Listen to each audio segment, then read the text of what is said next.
नमस्कार। प्रादेशिक समाचार के साथ मैं पूनम करकट्टा। पहले मुख्य समाचार। झारखंड विधानसभा में आज 2698.14 करोड़ रुपए का तृतीय अनुपूरक बजट ध्वनिमत से पारित किया गया। झारखंड विधानसभा के बजट सत्र में आज आर्थिक सर्वेक्षण 2021-22 पेश किया गया। कोविड महामारी के कारण राजस्व में 4.3% की आई कमी। मुख्यमंत्री हेमंत सोरेन ने कहा है कि खास महल जमीन को फ्री होल्ड करने के मामले पर विचार कर सामयिक निर्णय लिया जाएगा। और रांची नगर निगम द्वारा 2200 मकान मालिकों को नोटिस दिए जाने के मामले में स्पीकर रविंद्रनाथ महतो की अध्यक्षता में फैसला लिया जाएगा। और अब समाचारों में आगे बढ़ने से पहले जरूरी संदेश। कोरोना वायरस के नए स्वरूप ओमिक्रॉन को देखते हुए आपसे अपील है कि सतर्क रहें और पूर्ण टीकाकरण कराएं। 15 से 18 वर्ष के किशोरों और अन्य लोगों के टीकाकरण में भी मदद करें। सुरक्षित रहने के लिए कृपया 3 सरल उपायों का पालन अवश्य करें। मास्क पहनें, 2 गज की सुरक्षित दूरी बनाए रखें, हाथ और चेहरा साफ रखें। कोविड संबंधी किसी भी जानकारी और सलाह के लिए राष्ट्रीय हेल्पलाइन नंबर 011-2397-8046 और 1075 पर संपर्क करें। वहीं राज्य हेल्पलाइन नंबर 104 डायल कर किसी भी समस्या का त्वरित समाधान लिया जा सकता है। झारखंड विधानसभा में आज 2698.14 करोड़ रुपए का तृतीय अनुपूरक बजट ध्वनिमत से पारित किया गया।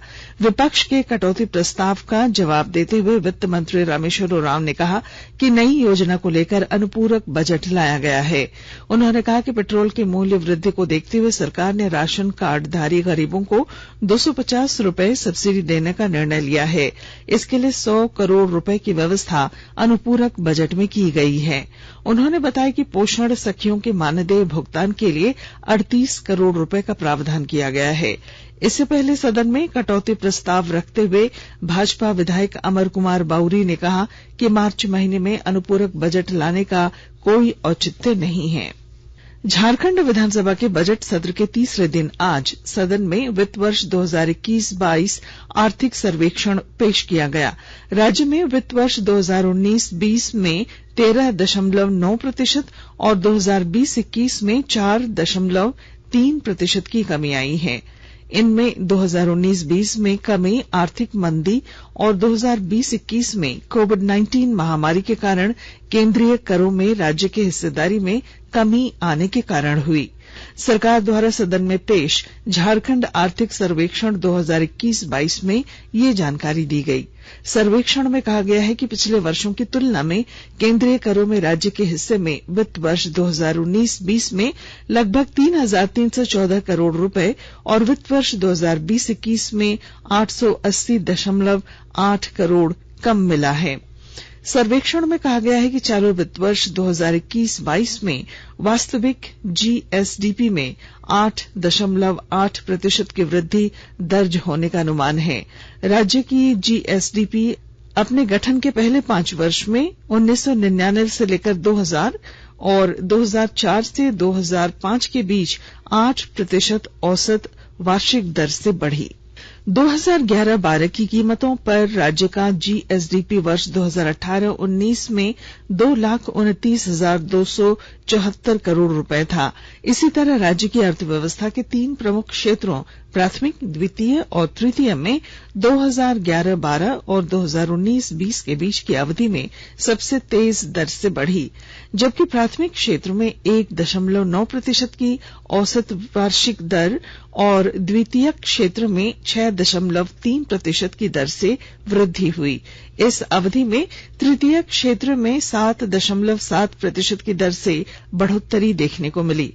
झारखंड की साक्षरता दर में पिछले 20 वर्षों में लगभग 36% की वृद्धि दर्ज की गई है।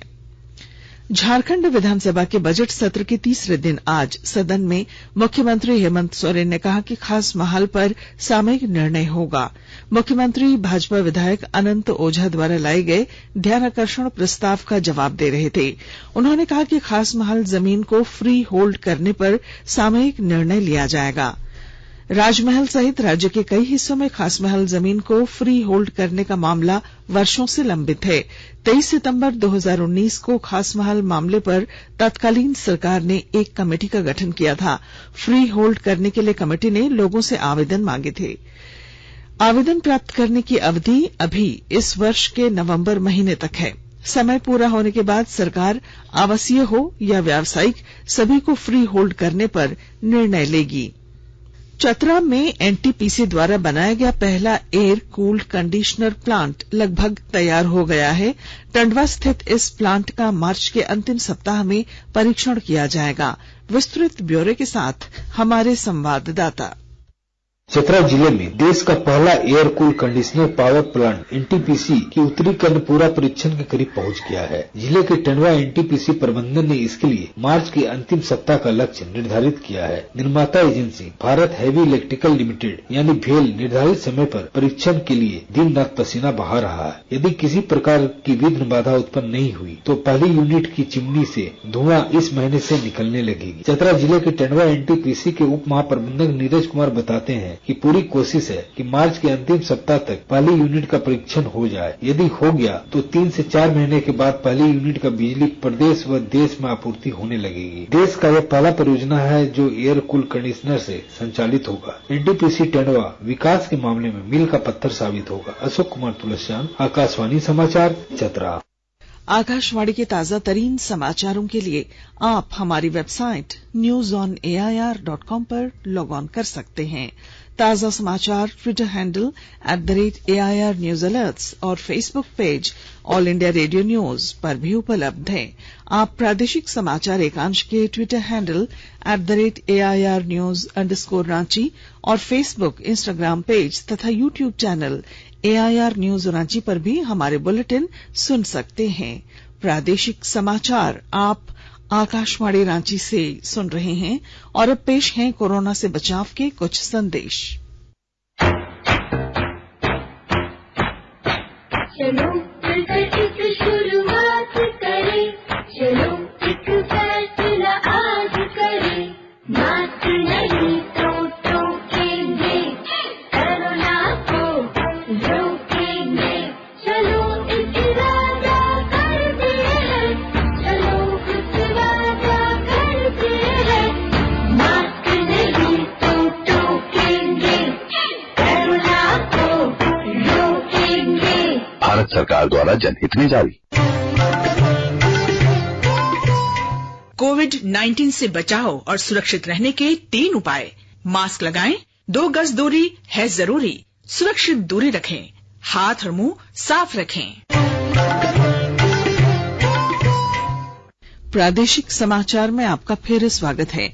बजट सत्र के तीसरे दिन विधानसभा अध्यक्ष ने कहा कि रांची नगर निगम की ओर से मकान मालिकों को जारी नोटिस के मामले में अब उनकी अध्यक्षता में फैसला लिया जाएगा। सदन में आज रांची नगर निगम द्वारा 2200 मकान मालिकों को जारी नोटिस का मामला विधायक प्रदीप यादव ने उठाया।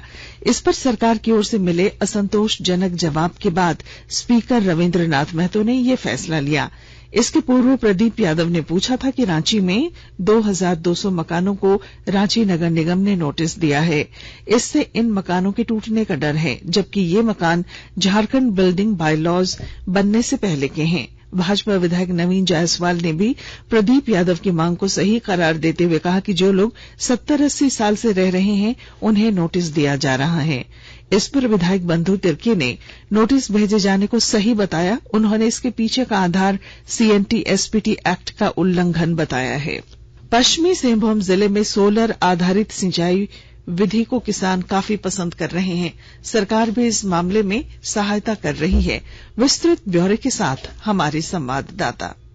पश्चिमी सिंहभूम जिले में सोलर आधारित सिंचाई की विधि काफी लोकप्रिय हो रही है और सरकारी सहायता से 200 किसानों को प्रधानमंत्री कुसुम योजना के तहत सोलर आधारित सिंचाई उपकरण उपलब्ध करवाया गया है। जिले के सुदूरवर्ती क्षेत्र जहां पर बिजली की सुविधा उपलब्ध नहीं है, वहां पर कृषकों को सोलर आधारित सिंचाई की सुविधा दी जा रही है। क्योंकि सोलर आधारित सिंचाई के उपकरणों की बाजार में बहुत ज्यादा कीमत चुकानी पड़ती है, इसलिए प्रधानमंत्री कुसुम योजना में मिलने वाले 90% के अनुदान का लाभ यहाँ के किसानों को बड़ी राहत दे रहा है। योजना का लाभ लेने के लिए कृषकों के पास बोरिंग, कुआं, तालाब या नदी जैसे सिंचाई स्रोत उपलब्ध होने चाहिए और उन्हें प्रखंड कृषि पदाधिकारी के पास आवेदन देना चाहिए। वर्तमान वित्तीय वर्ष में अब तक 400 किसानों ने आवेदन दिया है और आने वाले समय में सोलर आधारित सिंचाई उपकरणों की लोकप्रियता और अधिक हो सकती है। दिलीप बैनर्जी, आकाशवाणी समाचार। केंद्र सरकार ने यूक्रेन में फंसे भारतीय नागरिकों को सुरक्षित निकालने का अभियान तेज कर दिया है। युद्धग्रस्त यूक्रेन से भारतीयों की वापसी के लिए अगले 3 दिनों में 26 उड़ानें संचालित की जाएंगी। विदेश सचिव हर्षवर्धन श्रृंगला ने बताया कि यूक्रेन के दूसरे सबसे बड़े शहर खार्किव से भारतीयों को सुरक्षित बाहर निकालना सरकार की सर्वोच्च प्राथमिकता है। यूक्रेन का हवाई मार्ग बंद होने के बाद भारत अपने नागरिकों को रोमानिया, हंगरी, पोलैंड और स्लोवाकिया जैसे पड़ोसी देशों की सीमाओं से बाहर निकाल रहा है।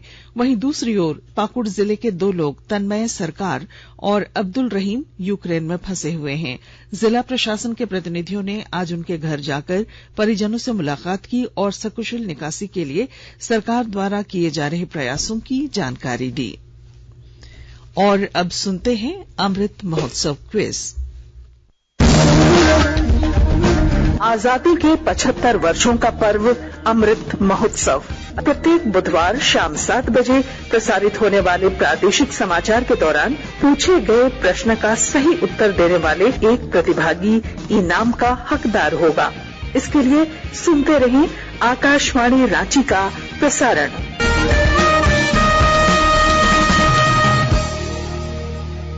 देश के 75वें स्वाधीनता दिवस समारोह के उपलक्ष्य में आजादी का अमृत महोत्सव के अंतर्गत प्रादेशिक समाचार एकांश आकाशवाणी रांची स्वाधीनता संग्राम और उसके गौरवशाली इतिहास पर साप्ताहिक विशेष प्रश्नोत्तरी का आयोजन कर रहा है।